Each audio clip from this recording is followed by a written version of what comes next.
Halo bro, Assalamualaikum warahmatullahi wabarakatuh. Kembali lagi dengan saya Dafan Mulifa di Mulifa Channel.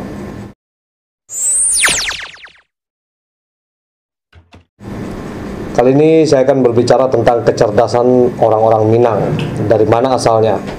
Ya, tak lepas dari tongkrongan. Jadi orang Minang itu cerdas dalam berkata-kata, dalam berdiplomasi itu pada zaman dulunya berasal dari tongkrongan, surau, dan silat. Jadi bukan sekedar silat fisik saja orang Minang itu hebat, tapi bersilat kata-kata.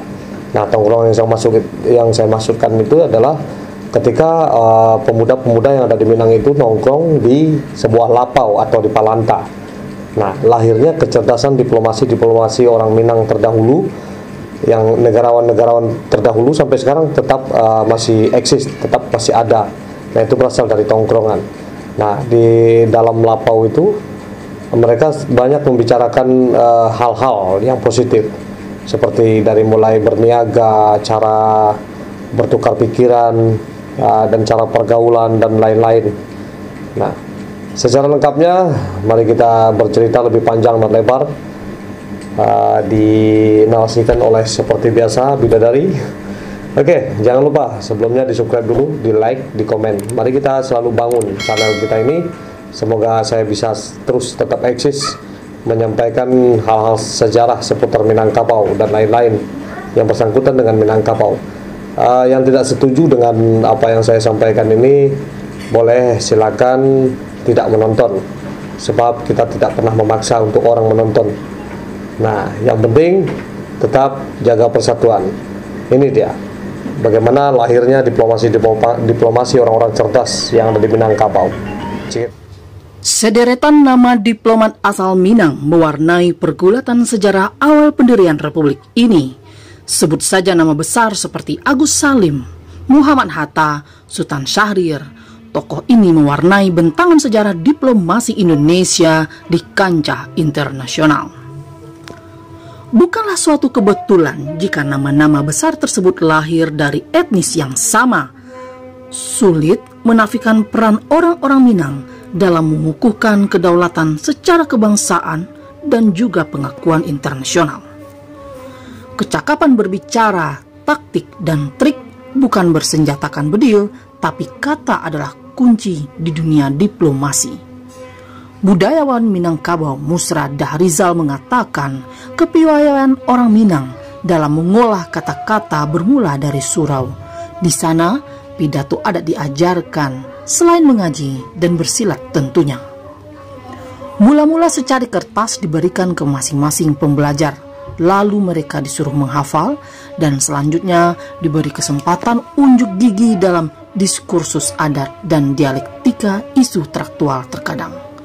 Silat kata adalah anatomi pidato, batang tubuh pidato. Kalau tidak paham dengan batang tubuh pidato, maka kadang pidato tidak masuk akal dan menjemukkan. Kata kunci silat kata adalah alur terukur dan runut. Jelas pria yang biasa disapa Makati ini. Berkata-kata adalah langgam orang Minang, ditempa di lapau atau waru dan surau. Lalu ternukil saat berjualan di pasar-pasar tradisional dan bergerak ke arah diplomasi dalam bentuk yang lebih elegan. Sulit menafikan fakta orang Minang menguasai lini pasar tradisional. Di sana, sorak-sorai menjadi bumbu untuk penarik pembeli. Kepintaran obral kata menjadi magnet untuk dagangan menjadi laris manis. Untuk urusan diplomat, ranah Minang tidak pernah mengering. Regenerasi selalu mengalir dengan nama-nama seperti Muhammad Rashid, Hasim Daja Jalal, Bul Mauna, Alwis Azizat Murad, Misma, Subir Amin, dan Dino Pati Jalal.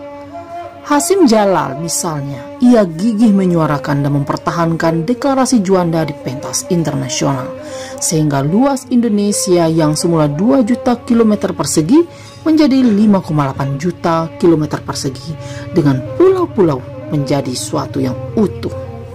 Diplomat yang lahir dari rahim Minangkabau sedikit banyaknya bersentuhan dari inkubator bernama surau dan lapau. Dua kutub unsur berdirinya sebuah nagari ini memainkan peran dalam menjaga Minang sebagai etnis oral penuh wacana kata-kata dan dialektika dalam bentuk mengasah hingga menjadi tajam.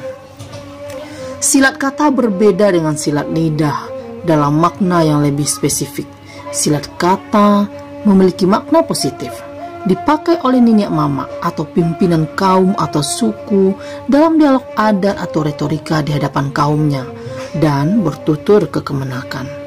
Menurut Mak Kati, kias silat kata dalam dialek Minang, basile di ujung lidah melangkah ke pangkak kari, maniti di matu pedang atau bersilat di ujung lidah dulu, baca persoalan. Di sana ditimbang kaji buruknya kalau ndak yang diadu runcingnya pedang dan tajamnya keris. Artinya, awal sebuah persoalan sebelum keris dicabut dan pedang dihunuskan, bersilat kata-kata terlebih dahulu. Biasanya dalam sebuah persoalan lebih terselesai dengan kata-kata ketimbang senjata. Maka, huru-hara konflik fisik di Minang lebih minim dibanding etnis lain. Silat kato dalam persoalan adat dikenal dengan petata petiti atau bakola. Dalam petata petiti, konflik sengaja dirawat dengan maksud dikemukakan, dikaji, diperdebatkan, hingga akhirnya melahirkan sebuah rumusan yang disepakati bersama. Misalnya saja dalam sebuah kenduri atau pesta perkawinan, para nenek mama, baik dari mempelai laki-laki maupun mempelai wanita, akan adu urat leher secara bergantian dalam bahasa kias dan satir yang bias menujam perasaan dan menelanjangi segala pokok persoalan yang dirasa.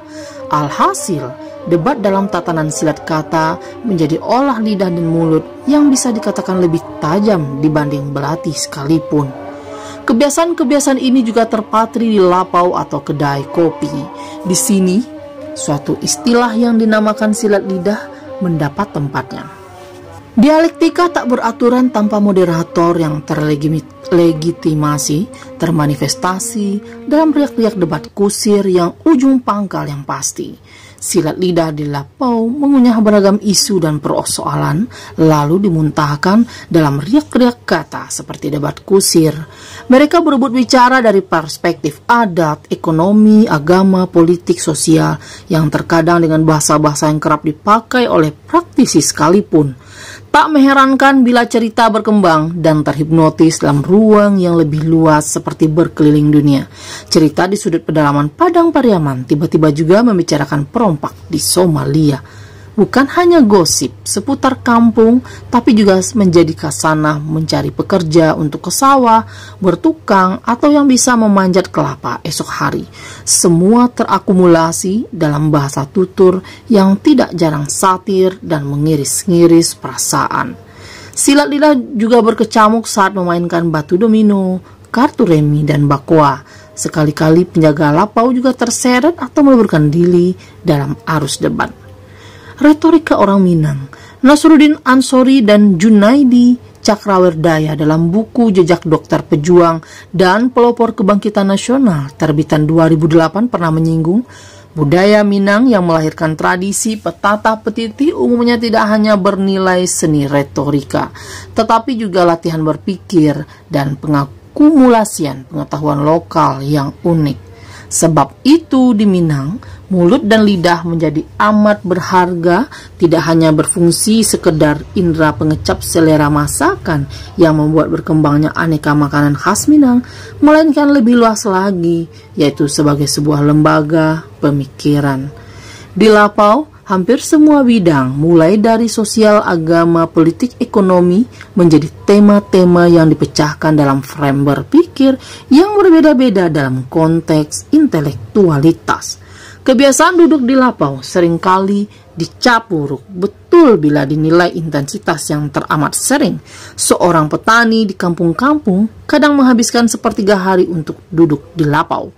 Minum pagi di lapau, jelang matahari di ubun-ubun, ngopi dulu di lapau, sore sehabis ke sawah singgah di lapau, dan malam sehabis maghrib juga langsung duduk di palanta lapau. Pola-pola demikian hampir terjadi di seantero Minang, mulai dari Dare, pedalaman Minangkabau, hingga pesisir seperti Pariaman. Tidak.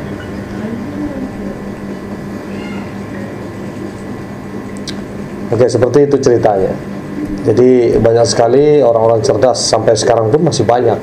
Makanya orang Minang itu sangat tajam sekali dalam berkata-kata, sangat bisa memilah-milah, memfilter. Lahirnya para diplomasi dan orang-orang cerdas di ranah Minang tidak terlepas dari yang namanya surau dan lapau, seperti yang dinarasikan oleh seorang narasi cantik kita. Oke bro, jadi apapun bentuknya, kecamannya tentang Minangkabau, kita akan tetap membicarakan tentang sejarah-sejarah Minangkabau atau apa yang bersangkutan dengan Minangkabau, karena kita adalah channel seputar Minang.